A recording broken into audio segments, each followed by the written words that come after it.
can you repeat that verse that Sylk just did? Yeah, just for the backup. Okay. Turn Sylk way down, bring Billie all the way up. Only you can make me feel the way I do. You and only you can make it better.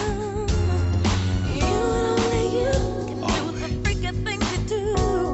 I'm not so into you, and that's forever and ever. All my life, my love's been waiting for you.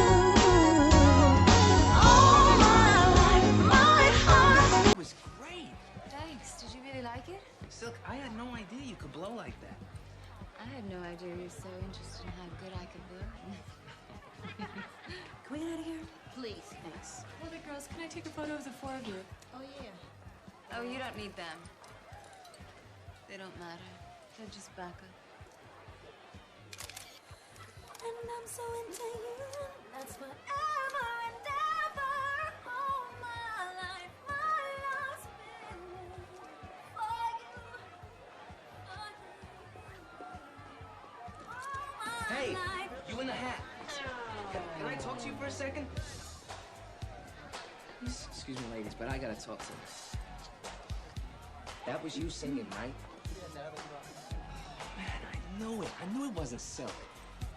He's been ghosting me. What do you mean ghosting me? Using your voice for Sylk's. Yeah, but you know what? I'm having a good time, so... Hell no, hell, you can't let him do that. You have got a beautiful voice. You can't let Timothy use the best of you. Well, what makes you think that's the best of me? There's more? There's better? Well, I want some of that. All my glitter girlies, stand up. It is our time to rise. I'm kidding.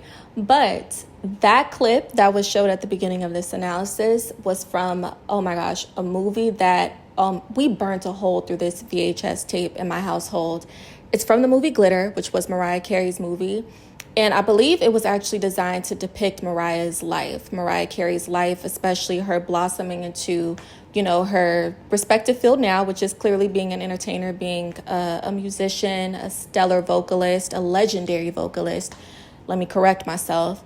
But for this analysis today, I want to hone in on that piece between, the group member presented in the movie, which I believe her name was Sylk, and Mariah Carey's character in the movie, Billie, and how Billie was being used to make Sylk look better. And I want to talk about this through a lens that I've previously discussed on my page about, the calculated cosine and the substitute. But I really want to hone in on it today because I want to depict how important it is for you to advocate for yourself, especially in the context of envy if you're dealing with an envious person or an envious group. But just in general, how important it is to advocate for yourself, because the fact of the matter is this is not La La Land. If you do not speak up for yourself, if you do not advocate for what's rightfully yours, then you allow somebody to swindle you out of your rightful position. Okay, so without further ado, let's go ahead and hop right into this analysis.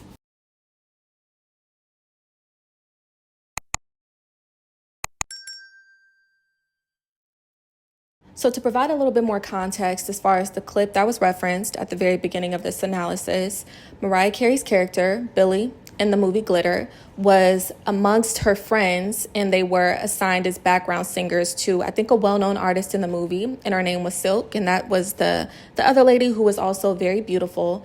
But the downside of it is this: Sylk wasn't the strongest vocalist, and that was depicted clearly in the film.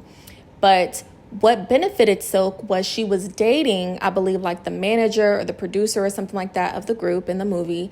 And what he did was he utilized Billie's talent to make Sylk look better. And it's because he was being intimate with Sylk, so there was an incentive to it. He wanted to, impress her and stay on her good side.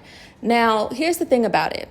As that clip showed, where they were backstage after they all performed, and Sylk got a big head, and she forgot the fact that, yes, you may fit certain aspects of being an entertainer, but in order to truly be an entertainer, that talent needs to fill in the gap. So she was beautiful, she was aesthetically pleasing, and she knew how to draw in a crowd, but Billie was the person who had those same capabilities plus the talent, and that's really important. All jokes aside, even though I'm very serious about the point I just made, what changed the trajectory of Billie's career so that she wasn't assigned as the forever background, even though she was exerting all of this energy, effort, and talent into someone else's, goals or image, whatever, is she advocated for herself. Now, the flip side is this: as long as Sylk was playing nice and playing cool, and trust me, I talk about those dynamics as well, where a person is more covert with, trying to energy harvest or destiny swap with you. Now, in Billie's benefit, Sylk ended up, showing her true colors ahead of time before things got too deep. And she ended up advocating for herself and putting her in her place, reminding her and putting her on the spot in front of everybody backstage that, don't forget, I'm the talent. I'm the talent in this group, babes, or, amongst this group. And that's what pretty much helped her get the attention of somebody who could help get her out of that inferior position. Explain the dynamic between Sylk and Billie in particular. I'm going to read the envious archetype, the person who believes they're better than you, to better explain. Individual who has convinced themselves they are superior to you in their minds, whether it be they were more popular than you, made more money than you, were deemed more attractive, had more influence or affluence, etc. However, they perceive that they lost their status to you in some way. This person's ego creates an air of delusion where they believe that whatever superiority they previously had or currently have over you makes them deserving of whatever you are achieving currently. Now, in Billie and Sylk's case, Sylk made the assumption that just because she was intimate with who was in charge of the group or the sessions, the studio sessions, she was going to reign supreme over the group forever. And I wanted to highlight their dynamic in particular because it's one thing when you're dealing with somebody who is just operating from a state of like ego tripping and power tripping, but it's another thing when you're dealing with envy enablers. Because it's one thing if you're just battling this person and their delusion on your own. It's another thing when there are other people behind the scenes who are enabling their delusion and entitlement.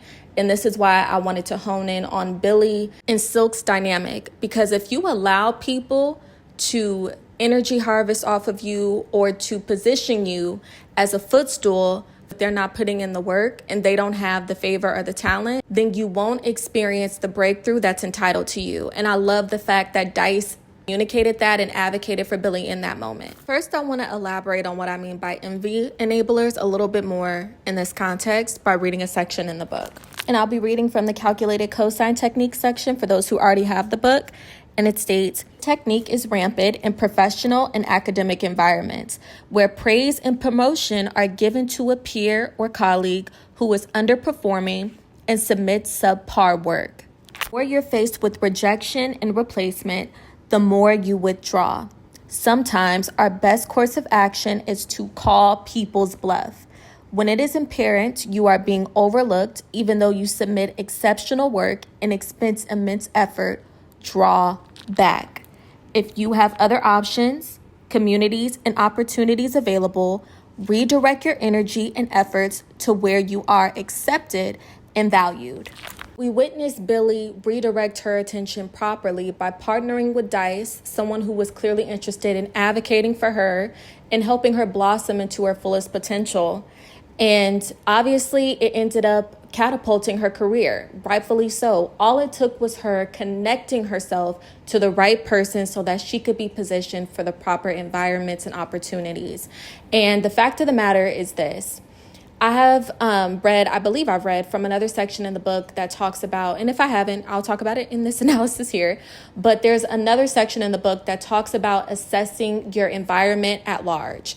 And this could also consist of you taking note of when an envious person or several envious individuals in your environment has more leverage in a particular area or in a particular community, in a particular place, and drawing back and redirecting your efforts and your energy to other opportunities and spaces. And analyzing environments through this lens is also imperative because it can help you come to terms with the fact that sometimes you were appointed a particular position so that you can sponsor another person's advancement, even though they're not putting in half of the effort that you're putting in, or they don't even have the talent that you have. And the dangerous part about it is a lot of people forfeit their fullest potential. They forfeit their advancement and their progression because they submit themselves to these inferior positions when they really don't have to. It's just a matter of assessing who you're around, what environment you're in, and ultimately what you need to do to get yourself in a better position. And this is also prevalent in another section of the book titled Learn the Lay of the Land. So I encourage people who already have the book to study that section in particular after they watch this analysis. So Billie teaches us to never underestimate our potential, but in particular, to never allow someone to exploit it. All right, babes, so that's all that I have for this analysis on the beautiful Billie as well as Sylk in the movie Glitter. I want to thank you all so much for tuning in. And of course, I want to hear you all's perspectives, your opinions in the comment section below. I look forward to speaking to you guys in the next one. Take care, babes.